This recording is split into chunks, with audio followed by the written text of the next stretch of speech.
ताज्या आणि महत्त्वपूर्ण बातम्या पाहण्यासाठी लोकसत्यवाणी न्यूज चॅनलला सबस्क्राइब करा व बेल आयकॉनवर क्लिक करा। नमस्कार, मी मंजिरी। आपण पाहत आहात लोकसत्यवाणी न्यूज चॅनल। लोकांची सत्य कहाणी कथन करणारी वृत्तवाहिनी म्हणजे लोकसत्यवाणी।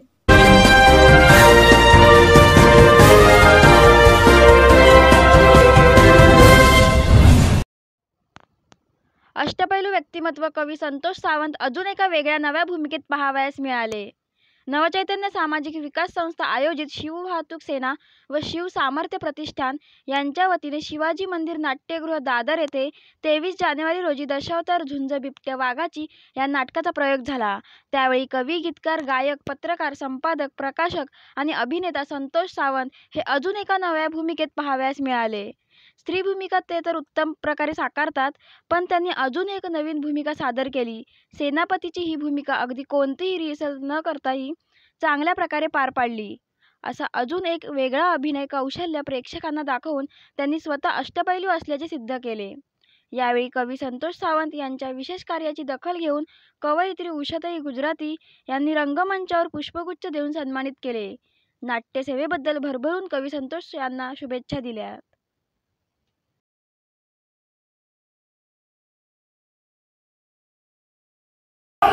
तरी राज्य तरी राजा दोन आहे आणि राजाचा तुकडा म्हणजे राजे त्या राजकारणाने कोणतेही सूत्र जरी उतरले असेल तरी तुम्हाला मान्य नसणारी पूर्ण राज्य पाहिजे ते एका छत्री पाहिजे आणि सरकार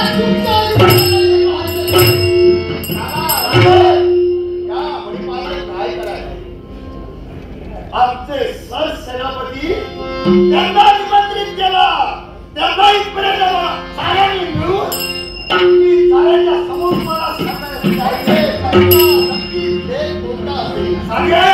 सांप्रत विस्तार आहे राष्ट्र हे जरी का बंधुक असेल तरी ते राज्य हस्तगत करावं साऱ्यांना निमंत्रण दिलेलं आहे।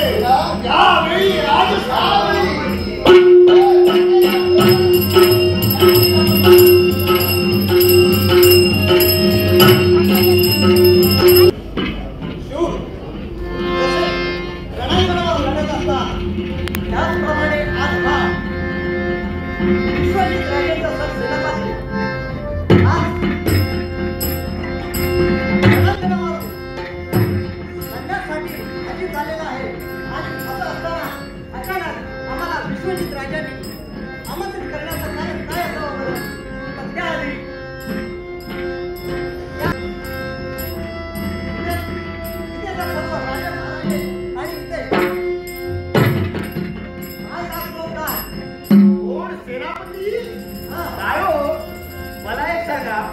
दरबारात प्रवेश केलाय खरा, पण एकसारख्या नित्या सर्व जबाबदारी तुमच्यावर आहे म्हणून तुम्हाला विचारलं। बरोबर आहे, सर्व क्षेम आहे, पण एक आमच्या विश्वजित राजाने सांगितल्याप्रमाणे आज आम्हाला आमंत्रण केल्याप्रमाणे आज कारण तुम्हाला राजकर्ते नक्कीच सांगणार आहे एक सैन्य आपल्या राज दरबाराच्या ठिकाणी येत आहे।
आज तुमच्या मनात प्रत्येकाच्या संशय निर्माण होतोय. हो, का बोलवलं गेलं?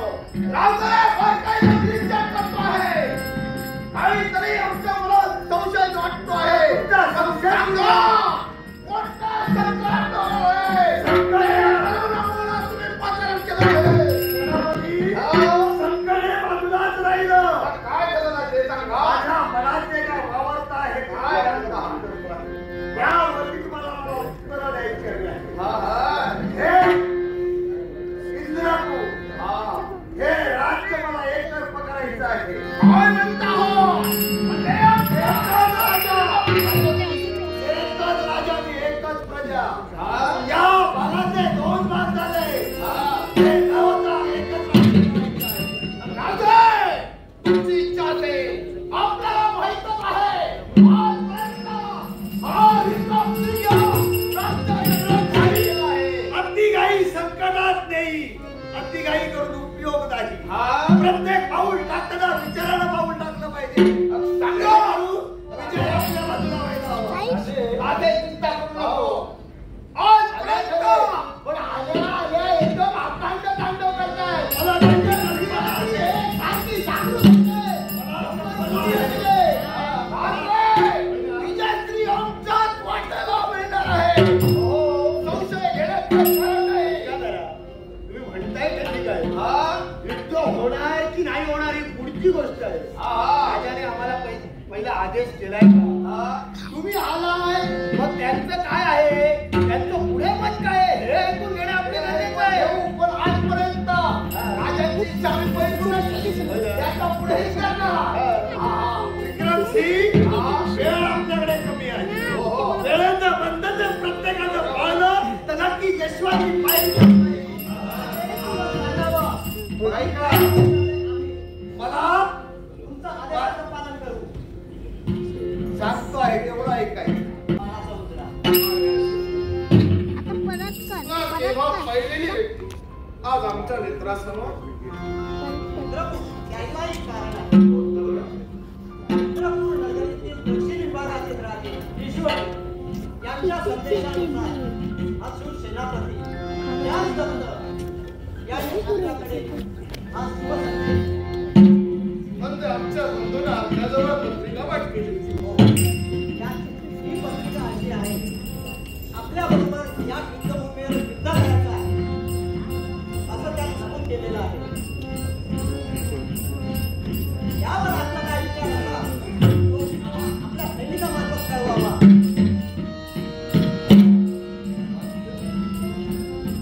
महाराज, दक्षिण दिशेचे राज करते राजे इंद्रजी म्हणजे आपल्याला कुणी परके नाही, पण ते आपले ज्येष्ठ बंधू आणि ज्येष्ठ बंधूने हे विद्यार्थी सामान्य नाही. हे त्यांच्या राज्याचे सेनापती काहीतरी शुभ संदेश पाठवले आहे. अर्थात आता कोणताही विश्वास नाही. शुभ संदेश कसला? सांगा. आमचे ज्येष्ठ बंधू असल्या कारण आमच्या पिताजींच्या जागी आम्ही त्यांना पाहिलं. पिताजी हयात असताना एका राज्याची पाहणी करून दोघांना समान वाटणी करून दिली. पण ती समान वाटणी त्यांना नको असून उदयाच्या दिवशी युद्ध पुकारिला काय म्हणतात? आणि तोच युद्धाचा संदेश घेऊन महाराज, म्हणजे हा शुभ संदेश आहे. तर प्रत्यक्ष युद्धाचा संदेश आणि त्यात लिहिलंय काय?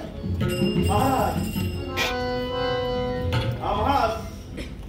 आम्हास या एका राज्याची फाळणी करून केलेली 2 राज्य नको. तर आम्हाला हवंय ते एक छत्री राज्य, एक छत्र राज्य. या राज्याचा एकच राजा असेल, एकतर तू किंवा एकतर मी.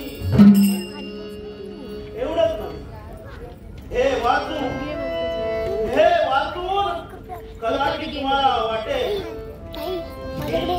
त्या ज्येष्ठ बंधूला आपण हे राज्य देऊन टाकू. इथेच मिळालेलं राष्ट्र मला मिळत स्वतःच्या मनाप्रमाणे हस्तगत केलेल्या राज्य बघू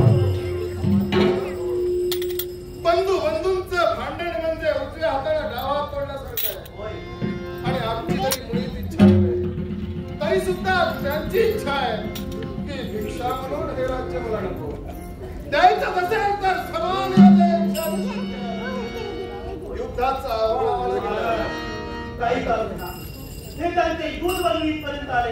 काळजी नसावी. तुम्ही तुमच्या राज्यामध्ये चला. आमचा लोकही दिला नसतो. तो आम्ही तुमच्याकडे जातो. तुम्ही तुमच्या राज्यात जा.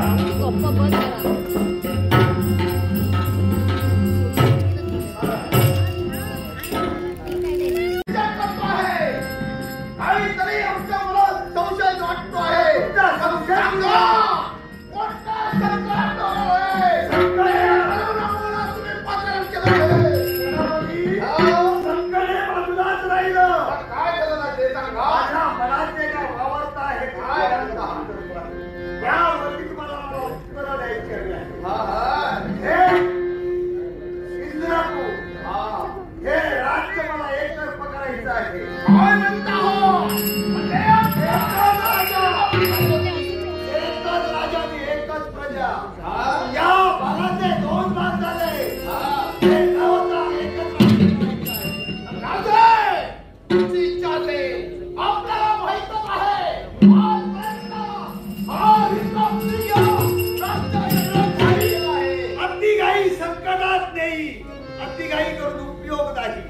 प्रत्येक पाऊल टाकताना विचारानं पाऊल टाकलं पाहिजे. चांगला विजय आपल्या बाजूला व्हायला आधी चिंता करू नको. आजपर्यंत पण आल्या एकदम अखंड तांडव करताय. मला त्यांच्या नशिबाला शांती जागृत विजयश्री आमच्याच वाटेला मिळणार आहे. संशय घेण्यात नाही. तुम्ही म्हणताय कधी काय युद्ध होणार की नाही होणार ही पुढची गोष्ट आहे. राजाने आम्हाला पहिला आदेश केलाय का? तुम्ही आलाय मग त्यांचं काय आहे, त्यांचं पुढे पण काय आहे हे ऐकून घेणे आपल्याला गरजेचं आहे. पण आजपर्यंत राजांची इच्छा आम्ही पैसे त्याचा पुढेही करणार. विक्रमसिंग वेळ आपल्याकडे कमी आहे. वेळेचं बंधन जर प्रत्येकाचं पाळलं तर नक्की यशस्वी पाहिजे. मला तुमचा आदेशाचं पालन करू सांगतो आहे. एवढं ऐका. पूर्व दिशेचं राज्य माझा बंधू राज्य करतो आहे. त्याला संदेश पाठवायचा. तो जर माझी मागणी नक्कीच पूर्ण करेल. मला ती करायची नाही आहे. मला स्वतःच्या पराक्रमाचा साम्राज्य मला प्रस्थापित करायचं आहे. एक राजाने एकच प्रजा करायची आहे. म्हणून यांना पाठवा तिथपर्यंत. काहीपेक्षा तुम्ही जबाबदारी घ्या. त्याला संदेश पाठवायचं. 2 दिवसाच्या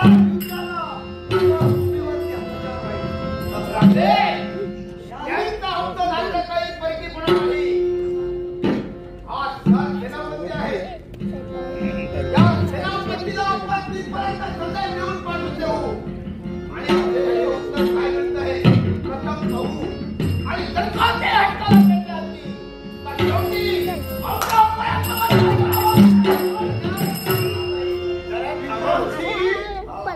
माझा संदेश जरी मिळाला तरी नक्की तो राजा माझ्या स्वाधीन करेल. पण मला तसं नको आहे. स्वतःच्या पराक्रमावरती ते मिळवायचं आहे.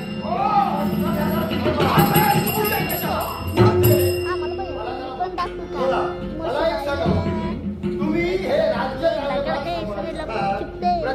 तुम्ही पदवी त्या पदानुरूप जर प्रत्येकाने कार्य केलं असेल तर ते योग्य. अगदी बरोबर. माझं कार्य अमान्य म्हणजे प्रधानाचं काम आहे. मी तेच काम केलं पाहिजे. अगदी सत्य आहे. सेनापतीने जर का तिथपर्यंत गेलं असेल ते योग्य आहे का? आपल्याकडे दूध पुष्कळ आहे. बरोबर. संदेश पाठवणं हे राजकारणाचं कर्तव्य असेल तरी तिथपर्यंत नेणं हे काम हे तुमचं आहे. ऐकून घ्या. बरोबर ना? सेनापतीचं कार्य कोणतं असेल तर राज्यात ज्यावेळी परराष्ट्र हल्ला करतो त्यावेळी आपलं सैन्य ताब्यात ठेवणं, त्या सैन्याला प्रत्येकाला आदेश देणं हे काम सेनापतीचं आहे. एवढ्याच नव्हे तर युद्धभूमीच्या ठिकाणी लागणारी प्रत्येक शस्त्र ही शस्त्राची योग्यता जप्ती करणे सेनापतीचं कर्तव्य आहे. जर का आपण सेनापतीपर्यंत पाठवलं असेल, परराष्ट्र जर का आपल्या हातात असेल काय करावं? अमात्य माझी रणनीती वेगळी आहे.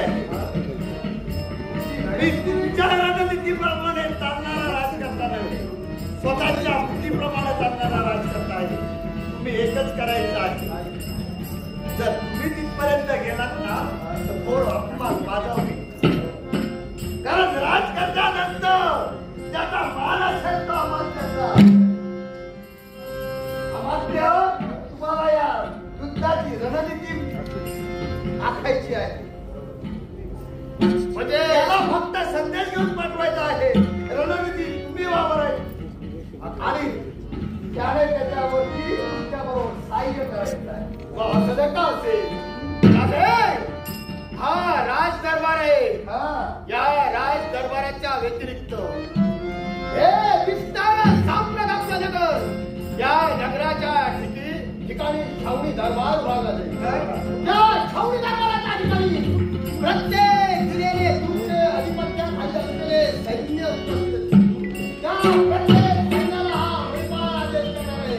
ते तुम्हाला करायचंय या व्यापार मार्ग आहे. कारण याच्यापूर्वी ज्या प्रमाणाने युद्ध झालं त्या युद्धात काही सैनिक मारले गेले, काही अधिपती मारले गेले. ही म्हणूनच तुम्हाला ही जबाबदारी तुमच्यावरती आहे. जर संकट आलं असेल तर स्वतः राजकर्ता तिथपर्यंत येईल याची कल्पना तुम्हाला आहे. मग त्याला आपापल्या कर्तव्यास